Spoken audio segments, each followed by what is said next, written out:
আসসালামু আলাইকুম। শিল্পী হাউস ব্লগ থেকে ভিডিওটি শুরু করলাম। সবাই কেমন আছেন? আশা করি ভালো আছেন। আলহামদুলিল্লাহ আমরাও ভালো আছি। তো এখন সকাল থেকে আর কি ভিডিওটি করতেছিলাম যে অনেক বৃষ্টি পড়তেছে, কিভাবে যে স্কুলে যাই আমি এই তো ভাবতেছিলাম বারান্দা দাঁড়াইয়া। আজকে অনেক বৃষ্টি সকাল থেকে আর কি। তো আজকে মনে হয় স্কুলে যাওয়া হবে না, এত বৃষ্টি হলে স্কুলে অনেক বাচ্চারা আজকে আসবে না। তো মেয়েরা আর কি ঘুমাচ্ছিল, ওদেরকে আমি রাখি নেই, স্কুলে যাবো না এই জন্য আর কি ডাক দিলাম না। প্রচুর বৃষ্টি পড়তেছে। তো যাই হোক, এখন আমি একটু রান্নাবান্না করে নিই। তো এই তো আমি এখন রান্নাবান্না বসিয়ে দিছি। এখানে আমি সরষের তেল দিয়ে আজকে শাকটা ভাজি করব। এটা হলো মূলা শাক। তো মূলা শাকটা ভাজি করে নিব। প্রথমে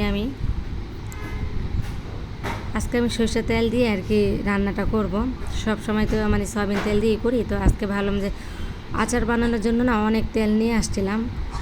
তো এই তেলগুলো থাকলে দেখা গেল কেমন জানি হয়ে যায়, একটা কেমন যেন একটা ঘেরান আসে, ওরকম ভালো লাগে না। তাই সরষের তেলটা আর কি দিয়ে রান্নাবান্না করে শেষ করে ফেলবো তাড়াতাড়ি। 5 লিটার আর কি আনা হয়েছে তেল।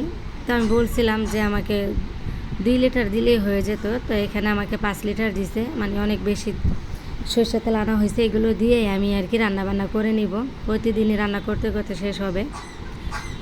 আর আরও কিছু আচার বানানো আছে। তো রসুনের আচার একদিন আবার বানায় নিব, তেল যেহেতু আছে।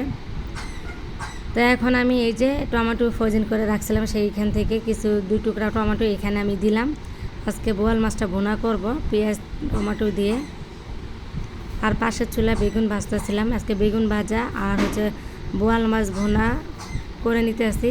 আর মূলা শাকটা তো ভাজি করা হয়েই গেছে। আজকে যেহেতু স্কুলে যাওয়া হয়নি, তো সকাল সকালই রান্নাবান্না আর কি শেষ করে নিতেছিলাম। বৃষ্টি তো শুরু হয়েছে মনে হয় শেষ রাত থেকে আর কি।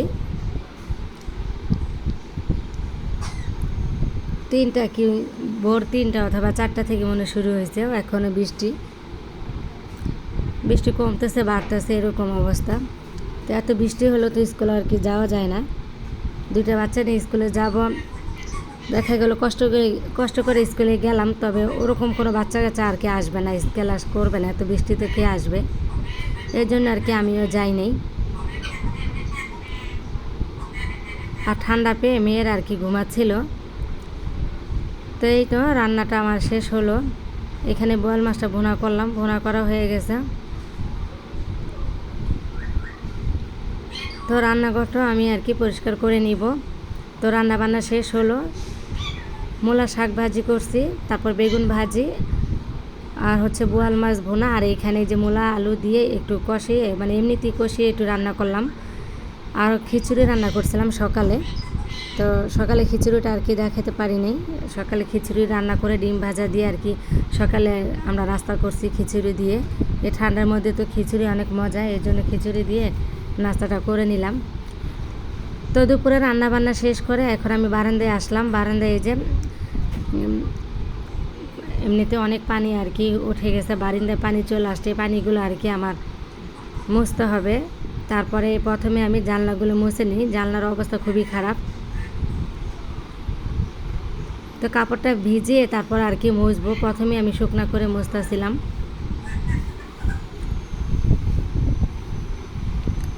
আর এই যে অনেক পানি চলে আসছে আমার বারান্দায়, দুনো বারান্দায় একই অবস্থা। তো পানি যাওয়ার এখানে একটা সিস্টেম করছে, তো ওই ফুটার দিয়ে আর কি পানি যাইতেছে না, হয়তো বা ময়লা টলা জমছে নাকি। তো আমি এইভাবেই মুছে টুছে নিলাম বারান্দাটা। তো দুপুরে কাজকর্ম শেষ করে খাওয়া দাওয়ার পরে আর কি, তো এটা আবার ছিল সন্ধ্যার দিকে ভিডিওটা। তো বুটের ডাল ছিল, তো ভাবলাম যে ডালটা তো ওইভাবে খাওয়া হয় না, তাই একটু হালুয়া বানিয়ে ফেলি। তো এই তো হালুয়া বানানো হয়ে গেছে। আমি হালুয়া বানাইছি, আর আম্মা কিন্তু সুন্দর করে প্লেটে দিয়ে দিতেছে, এইভাবে সমান করে দিতেছিল। আর একটু সুজির হালুয়া করব আজকে। অনেক ঠান্ডা আছে, এই জন্য কিছু করে রাখতেছি, সুজির হালুয়া বুটের হালুয়া এগুলো আমি একটু করে রাখবো। তাহলে সকালে আবার একটু রুটি বানালে রুটি দিয়ে মেয়েরা খেতে পারবে, এর জন্য এখন করে রাখলাম।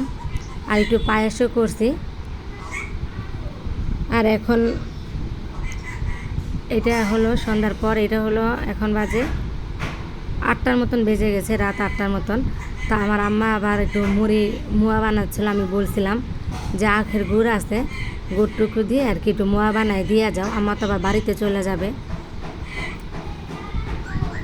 তো এই জন্য আম্মা আবার কি আজকে মুয়া বানায় দিতেছে। আম্মা এমনিতে বলতেছে যে আজকে সারাদিনই অনেক কাজকর্ম তুমি করছো, তো মুয়াটা আমি বানাই, তা আম্মা আর কি বানায় দিতেছিল।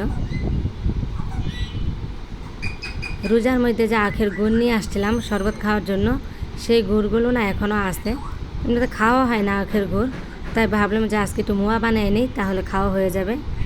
বয়মে রেখে দিব, যখন ইচ্ছে হবে তখন বাচ্চারা মুয়াটা নিয়ে খাবে আর কি। কয়েকটা এখানে বানায় রাখছে, আর ওগুলো গরম গরম বানাতে আর কি বানাচ্ছিল। ফাতেমার সাথে বানাচ্ছিল, নানুর সাথে। অনেক গরম, মানে হাতে ধরতে পারতেছিল না, হাত একটু ভিজায় আর কি বানাচ্ছিল। তো যাই হোক, এই তো মোয়াটা বানিয়ে রেখে তারপর আম্মা আবার একটু রাত্রে ভাত খাবে না বলতেছে, তো 2 পিস হালুয়া দিয়ে আর কি রুটি খাবে। তো আমারও মিষ্টি জিনিস খাওয়া নিষেধ, তারপর আমি একটু চিনি কমিয়ে দিয়েছি যেহেতু আম্মা খাবে।